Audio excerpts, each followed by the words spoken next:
Praise the Lord. இன்று காலை தியானத்திற்காக நம்ம பார்க்க போற வசனம் மத்தேயு 26:7.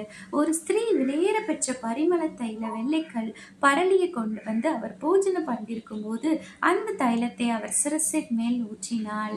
அது பச்சார ஸ்திரீ தான். அவ எடுத்துட்டு வந்து ஆண்டவருடைய தலையின் மேல அந்த பரிமள தைலத்தை என்ன பண்ணுகிறாள்? ஊற்றுகிறாள். ஆண்டவர் அவளுடைய பாவத்தை மன்னித்தார் அல்லவா? அவளால தாங்கிக் கொள்ள முடியல. ஒரு பச்சார ஸ்திரீ, நான் ஆண்டவருக்கு பிரியமில்லாமல் வாழ்ந்தவள், ஆண்டவர் என்னுடைய பாவத்தை மன்னித்தார்ன்றதற்காக அவர் அந்த வெளியேற பெற்ற அந்த தைலத்தை எடுத்துட்டு வந்து ஆண்டவருடைய சிரசின் மேல் ஊற்றுகிறாள். நம்மளுடைய வாழ்க்கையில் நம்ம எத்தனை பாவங்கள் செய்திருப்போம், எத்தனை ஆண்டவருக்கு பிரியமில்லாத காரியங்களை செய்திருப்போம். ஆனாலும் ஆண்டவர் நம்மளை மன்னித்து தம்முடைய பிள்ளையாய் நம்மளை ஏற்றுக்கொண்டார் அல்லவா? நம்மளும் ஆண்டவருக்காக எதையாவது செய்யணும். ஆண்டவர் அதில் பிரியமாய் இருக்கிறார். ஆண்டவருக்காக எதாவது செய்யணும்ன்ற வைராக்கியம் நமக்கு இருக்கணும். ஒரு நிமிடம் கண்களை மூடி ஜெபிப்போமா?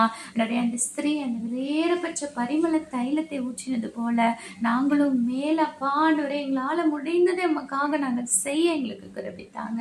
இயேசு கிறிஸ்துவின் நாமத்தில் ஜெபிக்கிறோம் நல்ல பிதாவே, ஆமென். Have a nice day. Thank you.